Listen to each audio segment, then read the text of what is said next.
एहसन, आपके आने से पहले मैं ये जानना चाहती थी कि आप ये माइकल जैक्सन की वजह से एमजे एहसन लगाते हैं अपने साथ? जी ऐसा ही है। असल में मुझे माइकल जैक्सन शुरू से बहुत पसंद था।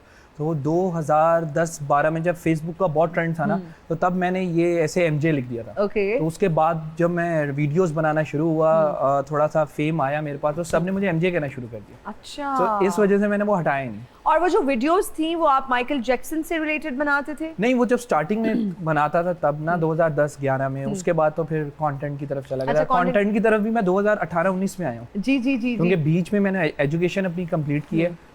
मेरे घर से थोड़ा सा ये था, मेरे फादर कहते थे पहले अपनी एजुकेशन पूरी करो। शुरू से 3 शौक थे, या एक्टर बनना था, या बिजनेसमैन, या क्रिकेटर। क्रिकेटर मैं बन नहीं सका किसी वजह से। एक्टिंग में अभी मैं हूँ, और बिजनेस भी मैंने बीच में थोड़ा सा किया था। आप बताइए मैडम, आप पाकिस्तान की पहली फीमेल फूड ब्लॉगर हैं, कैसे ये ख्याल आया कि फूड रिव्यूज देने चाहिए, खाना भी खाऊंगी, रिव्यूज भी दूंगी, और लोगों को लगता है यार कितने मजे हैं ना, हम फ्री का खाना खा रहे हैं और बस रिव्यू दे रहे हैं कैमरा ऑन करके। आज जरा बताएं तो सही हकीकत क्या है। पाकिस्तान में मुझे लगता है अभी सबसे ज्यादा बदनाम फूड ब्लॉगर्स ही हैं, है ना? मुफ्ता खा रहे हैं, मुफ्त खोर हैं, पता नहीं क्या क्या।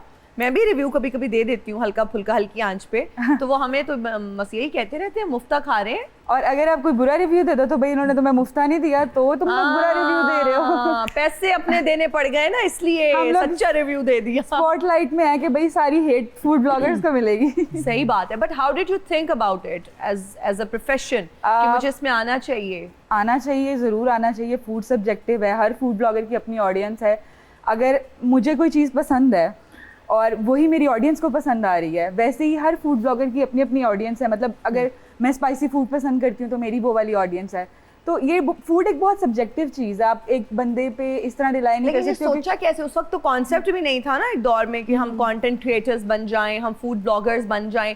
ये तो अब इतनी अवेयरनेस आ गई है कि आप इट उठाओ तो नीचे से एक ब्लॉगर निकल आता है, लाइक अब तो हर घर में एक ब्लॉगर है। हाँ, ऐसे ही है और हर कोई कोशिश भी कर रहा है कि ब्लॉगर एग्जैक्टली। पाकिस्तान में तो अब बहुत ज्यादा आगे। जब मैंने स्टार्ट किया था आज से 5 साल पहले की बात है, तो उस टाइम पर मुझे कोई गाइडेंस नहीं थी। पाकिस्तान में फूड ब्लॉगिंग इन भी नहीं थी उस टाइम पे। ट्रांजिशन वीडियोस वो ऐसे ऐसे करके वीडियोस बना रहे होते थे, टिकटॉक्स बहुत वायरल होती थी।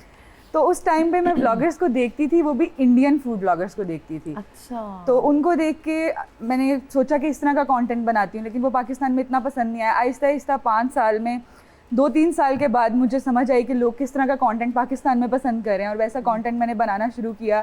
थोड़ा लोगों के साथ स्टोरी टेलिंग शुरू की, तो वो लोगों को लगा कि मैं फनी भी हूँ और फूड ब्लॉगर भी हूँ, तो फिर उसकी वजह से। अच्छा, तो मुझे ये बताएं कि डाइटिशियन भी हैं आप? हाँ, मैं तो ये तो खुला ताजाद है कि डाइटिशियन है, लोगों को जिस खाने से मना करना चाहिए वो तो खुद खा रही होती है। वो भी परसों का खवा देंगे ने जेड़ा पिया हुंदा, उन्होंने पता इन्होंने वीडियो ही बनानी।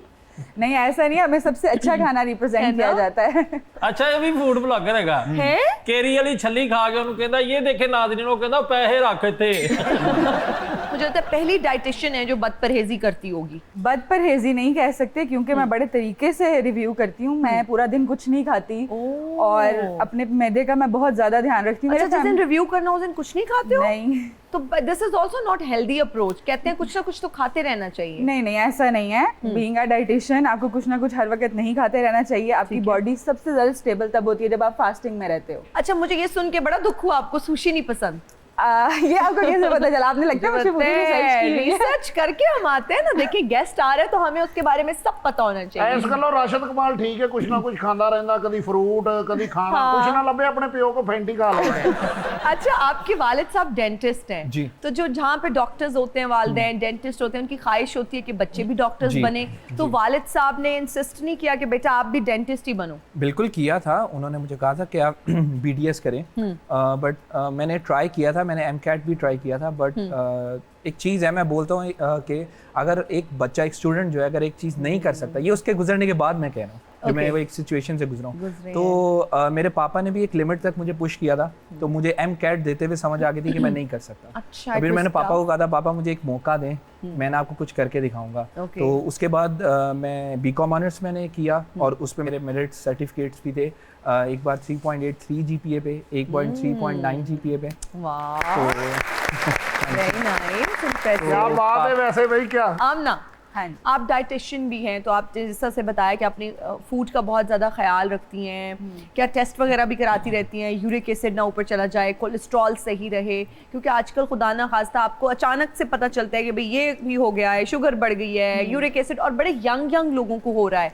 तो हाउ डू यू मैनेज फिर अपना ये, क्या एग्जेक्टिव प्रोफाइल करवाते हो या वैसे ही एक ट्रैक रिकॉर्ड रखते हो कि क्या खा रही हूँ, किस तरह से मॉनिटर करते हो साथ साथ? ये चीज़ बहुत इंपॉर्टेंट है। एक आम बंदा हमारी वीडियो देख रहा है, उसने हफ्ते में 1 दफ़ा खाना है, हमें हर हफ्ते में 3 या 4 डेज खाना पड़ता है जी। और उसको मतलब अगर ना चाहते हुए भी रिव्यू करना पड़ता है। तो मैं ये ज़रूर करती हूँ कि मैं 6 मंथ्स के बाद, 3 मंथ्स के बाद ना अपनी हेल्थ प्रोफाइल पूरे टेस्ट वगैरह करवाती हूँ। अच्छा। और अगर ऐसे होता है अक्सर मेरे साथ कि कोई चीज़, किसी चीज़ की कभी मुझे कमी नहीं हुई किसी भी टेस्ट में, हमेशा ज़्यादा ही आया, यूरिक ज़्यादा ही एसिड ज़्यादा है अच्छा। और बाकी मिनरल्स, विटामिन वो भी मेरे ज़्यादा ही होते हैं हमेशा। अच्छा, कभी किसी ने ये कहा हो आपके रिव्यू की वजह से वो वहाँ गया हो, उसको फूड ना अच्छा लगा हो, फिर आपको आके बहुत उसने कहा होगा जी आपकी वजह से हमारे पैसे ज़ाया हो गए, आपने हमें क्यों भेजा, फिर लड़ाई की हो? एक दफा थोड़ी हुआ, रोज होता है। अभी कहीं पे भी मैं चली जाऊँ, आके मुझे एक तो बंदे ने मुझे आके कहा मेरे पैसे वापस करो।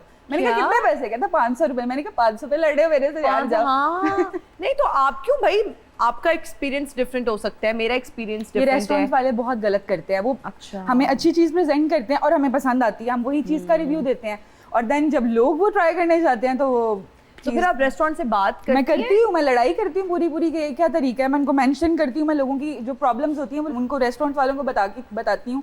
लेकिन कुछ लोग साइलेंट कस्टमर्स होते हैं, वो नहीं आपको आके रिव्यू देते हैं, वो बस कहते हैं ये व्लॉगर भी बुरा है और ये रेस्टोरेंट भी बुरा है। आपको तो बेतहाशा लोग अप्रोच करते होंगे पेड रिव्यूज के लिए, पेड प्रमोशंस के लिए, आप करती हैं? हाँ, मैं करती हूँ पेड प्रमोशन। ओके। आप नहीं समझती कि जब आप पैसे लेके रिव्यू देते हो उसमें बहुत बड़ा एक सवालिया निशान है कि भाई ये तो पैसे के लिए कुछ भी कर देगी, इसको पैसे देंगे अच्छा रिव्यू दे देगी? मैं सिर्फ रिव्यू नहीं करती, मैं उनको प्रॉपर गाइड करती हूँ, जहाँ पे कोई भी मिस्टेक होती है उसको ठीक करवाती हूँ, क्योंकि इफ़ दे नीड प्रमोशन तो उनका प्रोडक्ट भी इतना दमदार होना चाहिए।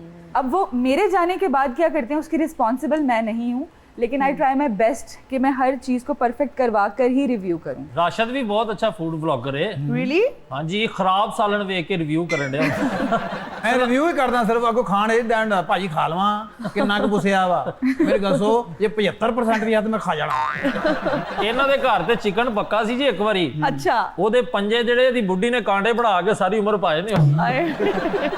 ਔਰ ਇੱਕ ਵਾਰੀ 1.5 ਕਿਲੋ ਪੰਜੇ ਪਕਾ ਰਹੇ ਆ ਅਸੀਂ। Really? ਸਹੀ ਨਹੀਂ ਪੱਕੇ, फिर ਉਹਨਾਂ ਦੇ ਪਟਾਕੇ ਕੱਢ ਕੇ ਸੌਂ ਗਏ ਆ। एमजे जी। कौन सी ऐसी ऐप है जिस पे आप बहुत ज़्यादा एक्टिव हैं? टिकटॉक पे, यूट्यूब पे, इंस्टाग्राम पे, फेसबुक पे, या कोई ऐसी ऐप है जहाँ पर जो आपने अभी तक मिस कर दिया, जो आपकी नज़रों से अभी तक ओझल है, अभी तक एक्टिव नहीं है वहाँ पे? मेरा ख्याल है मैं सारे ऐप्स पे ही कोई मैंने active miss हूँ। की है इसके नहीं, अलावा और भी? भी हैं। कौन सी? स्नैक भी है, लाइकी भी है। फिलहाल तो अभी यही है जो बिल्कुल सही है। अच्छा। बाकी ये है कि मैं सबकी में ही एक्टिव हूँ। ज़्यादातर मैं इंस्टाग्राम और स्नैपचैट पे हूँ। स्नैपचैट पे? जी, क्योंकि दोनों से पैसे आते हैं।